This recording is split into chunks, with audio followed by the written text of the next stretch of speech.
Just initially to kind of introduce this session and myself. So my name's Natalie.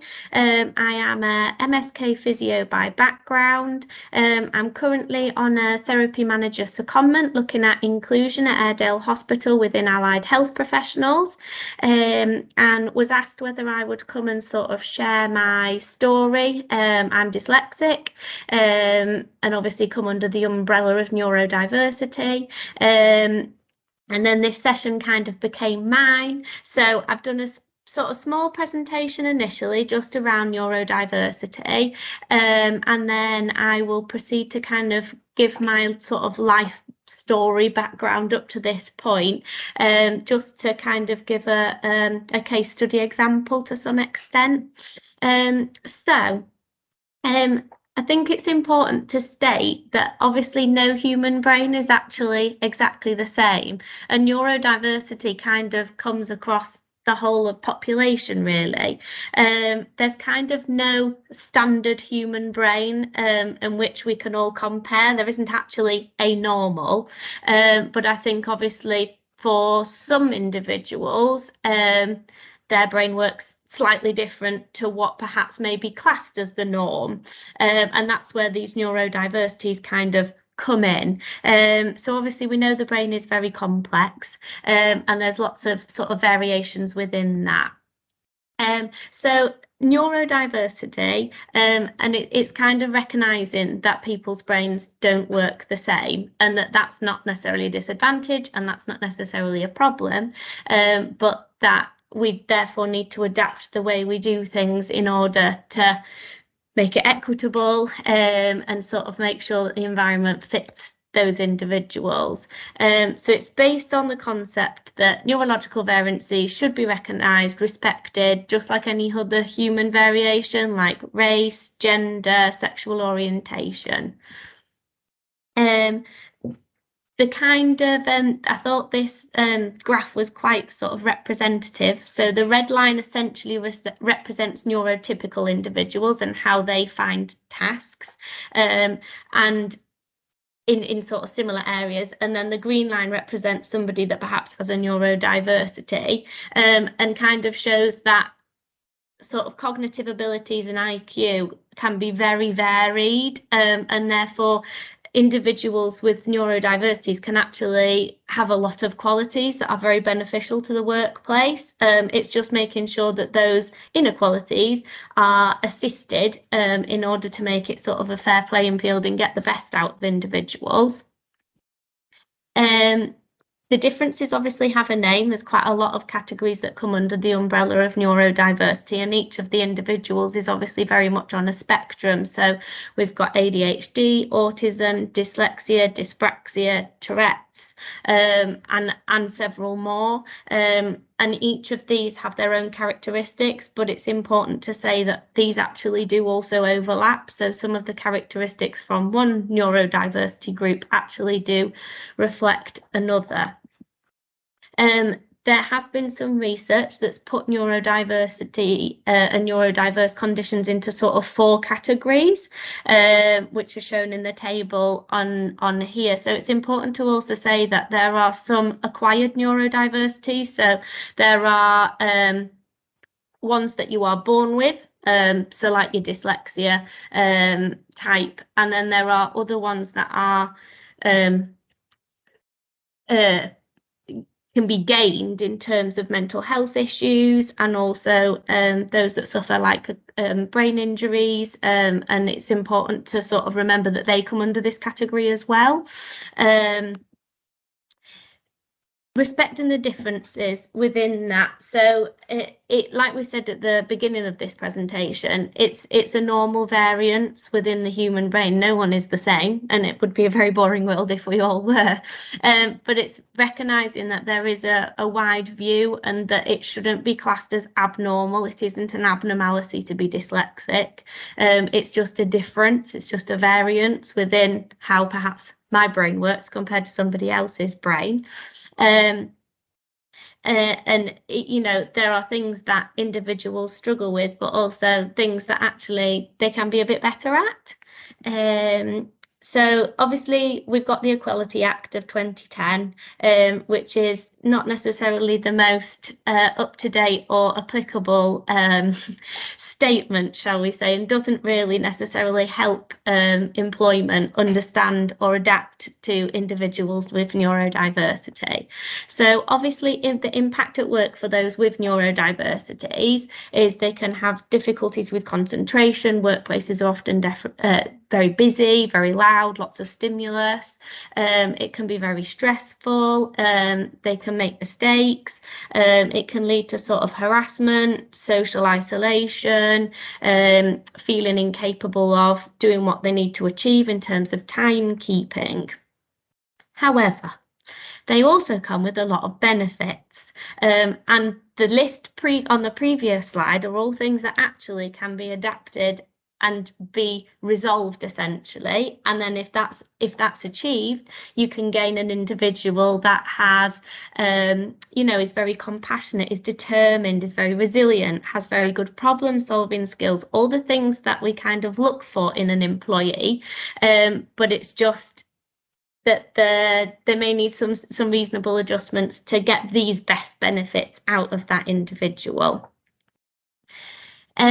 Obviously, those with neurodiversity characteristics often struggle with discrimination, both direct and indirect. So the direct discrimination is obviously making assumptions about the capabilities and treating differently as a result. So as a dyslexic, I always get, oh, well, you mustn't be very good at reading or writing or spelling. Well, this is true, but that's not what I actually struggle with. That's not, I can get by at work. There's spell check, there's things that can be put in place. So it's making those assumptions that the typical characteristics of a neurodiversity and preconceived ideas of someone that's autistic or someone that is dyspraxic, it's actually very much on a spectrum, and therefore it needs to be taken as an individual approach. Obviously, failure to make those reasonable adjustments is direct discrimination, and victimisation and harassment also come under that.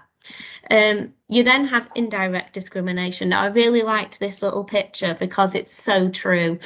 So it says, in case it's not very clear, it says, for a fair selection, everyone has to take the same exam. Please climb the tree. So obviously we've got a monkey there, penguin, an elephant. So it's a really good representation of a lot of the processes, particularly in the NHS in terms of the application form, the current interview process, and very much the whole way through school in terms of the standard examinations. It doesn't really fit everyone. And that's whether you've got a neurodiversity or not necessarily. But obviously it's a really good representation of that. So by treating all people the same, you may actually be indirectly discriminating them. So by trying to be fair, you actually can be unfair within that. So neurodiversity itself, let's have a little further look in depth of the condition. So about 4% of the population have ADHD. However, that probably is actually a lot higher. ADHD is obviously one of those newer recognised conditions, and there are probably quite a proportion of adults that have gone undiagnosed with ADHD. Obviously, things are much better as we're coming up, and therefore the workforce has to kind of prepare that this is coming. It affects a person's ability to focus, can cause irritation, hyperactivity and impulsiveness. However, people with ADHD can be very creative. They can bring energy and new approaches to projects, and there has been lots of research to suggest that they tend to be out-of-the-box thinkers and actually can be very calm under pressure. Again, very desirable characteristics for an employee. Autism. So autism, again, is another one that is kind of not hugely represented in the adult working population, but is very much coming through school level. About 2% of the population have been sort of identified as autistic. It can affect people with socialising, making it difficult within social situations. They can be very sensitive to a lot of stimuli. However, they tend to be very logical, good at absorbing and remembering facts, and very good with attention to detail and recognising patterns. Dyslexia, so about 10% of the population are dyslexic. Obviously, we know dyslexia is a much wider recognised condition, although there are still a group of adults that perhaps are missed or have been undiagnosed. Often find that children get diagnosed with it and then it starts to resonate with themselves that they perhaps actually were dyslexic. And they obviously struggle with language processing, can cause problems with reading, writing, and spelling, can be difficult processing information quickly, sort of organisation, timekeeping, and things like that. Again, a very creative thinkers, good at problem solving, and very good with verbal communication. And quite a high percentage of entrepreneurs are dyslexic. So maybe I'm missing out here. Maybe I need to come up with a business idea. There's quite a lot of individuals that are within that. Dyspraxia, again, not one that's hugely recognised. 6% of the population are dyspraxic. It affects sort of communication. They can be quite clumsy. It can affect fine motor skills, struggle with things like riding bikes as children. Again, are very creative, very determined, and have very good overcoming strategies. So sort of overcoming problems. We've got Tourette's. About 1% of the population have Tourette's. It obviously traditionally incorporates tics, and that happens in more stressful situations. So, for instance, the interview process, it may be quite prevalent, but in a working environment may not be as much. They're very good at assembling sounds, high achieving, and very empathetic. So I just wanted to pop on here a few sort of well-known celebrities and their neurodiversities, because I think a lot of people with neurodiverse conditions feel it's a disadvantage, and yet there are a lot of high achieving people that have neurodiversity characteristics, and we know that sort of dyslexic people themselves generally have a higher than average intelligence. It's just the processing of that can be a little bit different. So that moves me on to my story. So I wanted to sort of mention at this point that we had tried to get other individuals to come and do this talk with me and represent different neurodiverse characteristics. And I think it's quite telling that I'm the only one that's sat here doing this presentation, in the sense that it still is very stigmatized. There still is an element of embarrassment to say out loud that you have a neurodiversity.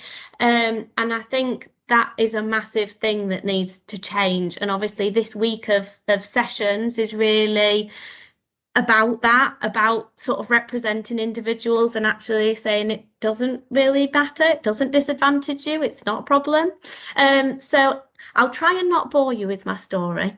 I can talk quite a lot. So I am very privileged, and I do feel very privileged that I could not care less that I'm dyslexic. I will shout it from the rooftops. I will get as much support and help as I actually require.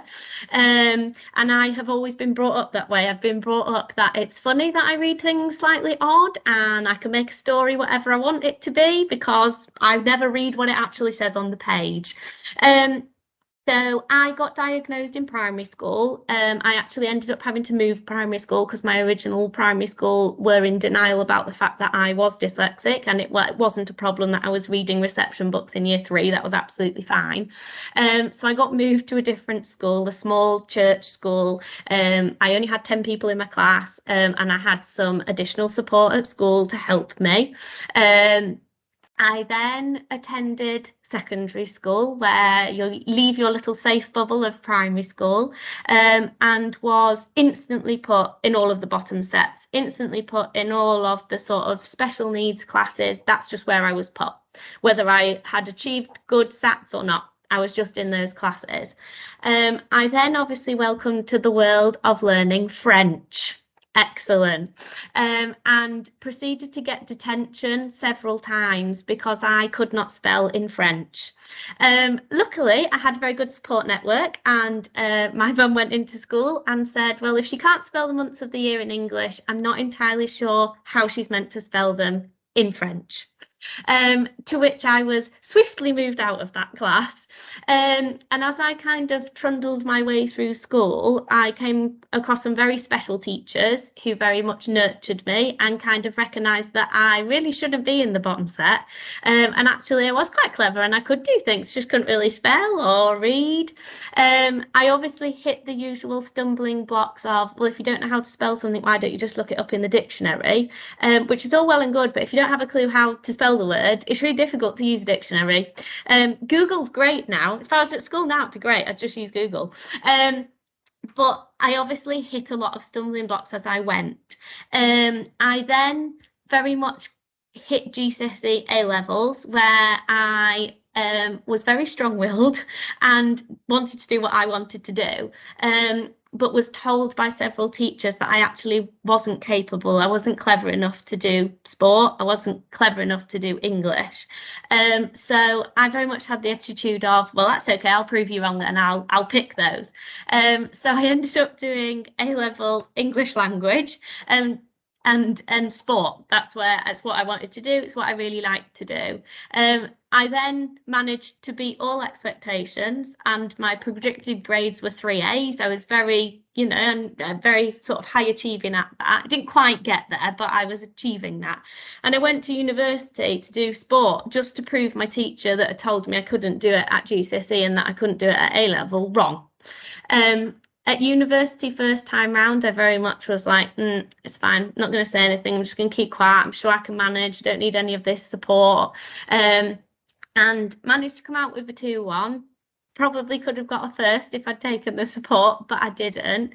And that was a big learning curve. I then left uni with not a clue what to do because all I had wanted to achieve was to prove everybody wrong, that I was clever enough to do what they told me I couldn't. Fast forward a few years, I then went into physio and I thought, right, I better take on some of this help here, and learned strategies and techniques that have massively helped into my working life. So I really benefit from colour. I can't remember anything. If you write a page for me, it's gone. I don't know what's on there. I don't know what it says. I really struggle. But if I colour, if I use highlighters, if I colour code it, I can remember and compartmentalise it. So I have developed these strategies as I've kind of come along my journey. I have, however, along the way into my career, met people who have either got a diagnosis late or who are really not comfortable with their diagnosis, but have shared it with me because I am dyslexic and I'm quite outspoken about it. So the embarrassment of telling somebody goes away because I'm just the same as they are. But they don't have strategies, they don't have things in place, they don't have the will to ask for help, to ask for reasonable adjustments, and they really struggle. They fumble their way through work. I've supported a couple of these individuals in trying to help them seek advice and help them understand that it's nothing to be embarrassed about. You're not going to get the job because you can't, you spell things wrong in the emails. Strategies to overcome that, spell checking it, Googling words if you're not sure on the words, using colour, but I'm very well aware that they're my strategies. They're not somebody else's strategies. And a lot of what I've said to these individuals is, you've made it this far, you actually probably have your own strategies, you just don't know what they are at this point. And trying to influence them on what their additional qualities are that they have beyond somebody else. I know myself, I'm extremely resilient. I've been told I can't do things a lot in life, that I'm not clever enough, and I know I am. I just can't always process it, and I need a bit of help putting it down on a piece of paper. But it doesn't change what my brain, it's still my words, it's still my effort. So I think within the workplace there's still obviously a lot of work to do with getting people confident, and then being able to make those adjustments to make life a lot easier for them. My friends, I've always been very lucky. They're always very supportive. They will say that if I wrote a birthday card or a text message without a spelling mistake, they'd know it wasn't me, it was not from me, which is quite funny. So they always like it with a bit of a spelling mistake. And it does become a sort of running joke that I do make the most ridiculous spelling errors. But I just abbreviate things at work. It's fine. As long as everyone knows what my abbreviations are, it's fine. So I kind of then come into the world of work, and actually it was a bit of a shock in terms of I came from uni, very supportive. I had someone that would help me do all my work, and again was quite privileged because came into work to work for a manager who was partially sighted and who had reasonable adjustments and was very open and aware of reasonable adjustments, and very much supported me with extra admin if I needed it. And I was never really made to feel like I was sort of a special case and I was singled out as somebody that needed this. It was very much like, oh, Natalie's just started, we're just going to put some extra admin in currently. So I feel very lucky in that sense. But to some extent, there are things that would make my life a lot easier. Coloured films on the computer. Obviously, I do a lot of writing, and I again have learned strategies because that's what I do in life. I have strategies that I use, and I manage perfectly fine. But obviously, there are people that can't manage and that don't sort of say and speak up. Interestingly, I met with a lady who has been recently diagnosed with autism as an adult. There's no formal diagnosis at the moment, but it's kind of come to light that these things, the sort of symptoms and characteristics very much resonate. And it was really interesting having a conversation with somebody that's come to it very late in life, because I've known all the way along, so I've known how to do strategies, I've known how to change things. This individual is now questioning a lot of life decisions, and feels that perhaps had they known sooner that they were autistic, the path that their life has taken would actually be very different and they would have made different choices. And I think it's obviously to some extent a bit of a process and a bit of a grieving process of what life was without knowing, and then a bit of a realization and relief that actually it kind of explains why you struggle with certain things at work and there's certain things that are more challenging, those small talk conversations that perhaps ourselves on here take for granted. One thing that sort of resonated is she says, I don't know anything about people that I work with and they don't really know anything about me because I really struggle to have that small talk conversation about life, about what they do. And that to me must feel really isolating, coming to work, not knowing anybody really. You're just essentially in a room of strangers with names. And that it's how do we integrate that into our sort of working environment and adapt for these people. So Airedale Hospital have been fantastic and made reasonable adjustments for this lady, which are already having a huge impact on her ability to come to work and her feelings towards coming to work and the stress of coming to work. So, you know, the impact that very small changes can have is really impactful.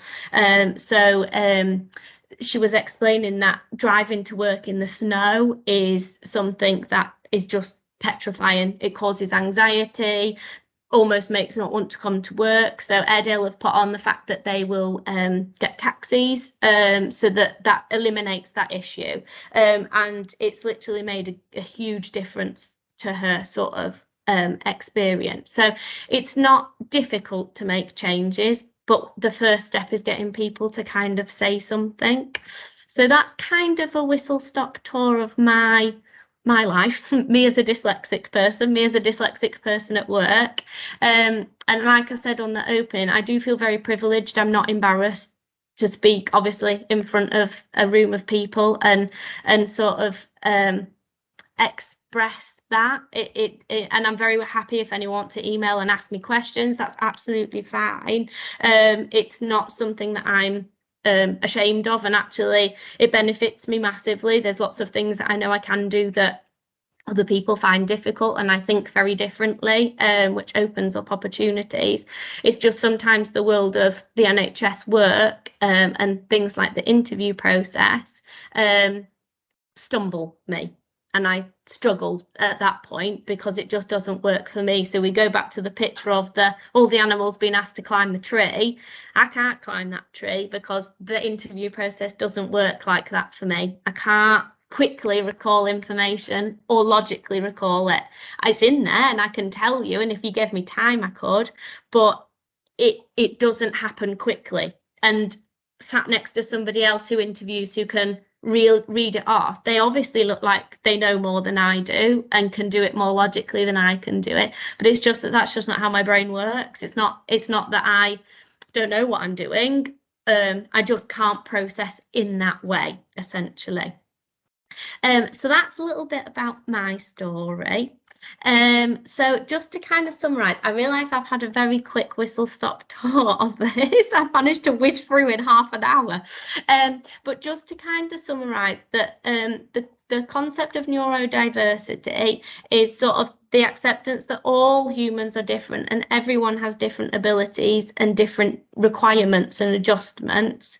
We need to kind of look beyond labels, so it's not about autism or dyslexia, and recognise that, you know, we're all just a different breed of, you know, just a different variation, and actually see the positives that can come from that, and think, oh, actually this person would be really good in our team because they could bring this to our team. The human is obviously a wide spectrum, and differences should be acknowledged. And we kind of need to stop seeing individuals the issue and accept that it's actually often the environment that doesn't fit the individual. It's not the individual that doesn't fit the environment. Have we got a hand up? Yeah, but I'll wait till you're finished. Oh, you're absolutely fine. You're welcome to ask at this point. No, I think it's not really asking. I just wanted to interject some bits, really, if I can. Oh, absolutely, please do. So there's quite a lot of employers that are starting to have that disability confidence status, but the problem that I found from that is not all employers are applying that criteria. So you can put a label on something as much as you want, but if you don't apply the criteria, you're not going to get those people through. So reasonable adjustments are really important for, you know, and thinking about how we tackle that. So whether you have a question written out and laid out on the table and you allow time for that processing speed. For me, I'm dyslexic. Processing speed's a major issue. Yeah. So real problems. So for me, employers need to do more. Also, my story is very different to yours because I missed out in school and I came from quite an impoverished background. I actually paid for an educational psychologist to test me in my 20s, right? And that opened a lot of doors for me. I have a first-class degree in social work. What I would say is there's lots of people who haven't paid for those, who come into employment, and employers need to do more about screening and capturing those people who have been missed in the system, you know, because actually you're going to miss some real talent there, you know, from those people. So that's just my bit, really. I think there's a lot more work to do. It's not just about getting that disability confidence status. It's actually living and breathing that ethos and making sure that you're fair across the system. And also, sort of from start to finish as well, isn't it? Like you say, missing that pool of people. Even the application form often puts people off. It's very busy. There's a lot going on. There's a lot of information, and you know that can easily make someone go, "Do you know what? Nah, I'm not right. Actually, that's too much for me." And I have experienced that discrimination, but not purposely discriminated. And I've even had it to the point where somebody's account are giving me extra time to do a question, you know, to do a piece of work, you know, like a presentation, but then they've applied a time limit to the questions and not provided the questions after that. You've only half provided what that person needs to be able to blossom and showcase their skills. So I think there's an awful lot across all workplaces to do here, and I've recently joined our disability network because I want to make sure that I'm advocating people with neurodiverse needs, because I think it's really important, and they're the points I would want to just bring in here. Sorry, I've just taken over a little bit here. Absolutely. We've got plenty of time to fill you. Help me fill the gap. Peter, sorry, I was meant to be looking at hands up, and I've failed at my first thing because I'm busy writing in the chat at the same time. But I think that was really powerful, Peter. It's really nice to get different perspectives of it. So if people do want to put their hand up and chat, does that look a good time, Natalie, to bring other people in? Because I'm aware you've done a really fabulous job of selling your story and trying to widen it to other neurodiverse conditions, but it is that lived experience that's really important. And I think your point about that stigma is really powerful, that actually, so this is a safe space. If people would prefer me to stop the recording, I'm happy to do that as well, because this is recorded, and I do want it to make it a safe space that people can interact if they want. So if that would make it easy, I'm happy to do that, because I think that's us, and I think that would be useful. So I'll do that now, and if people want to put their hand up, I'll pull them in. I think Janet, you've got your hand up, so do you want to? I'm not putting you under pressure, Natalie, to answer this. I think it's a group decision of who it's sometimes, but yeah, I'll stop the recording.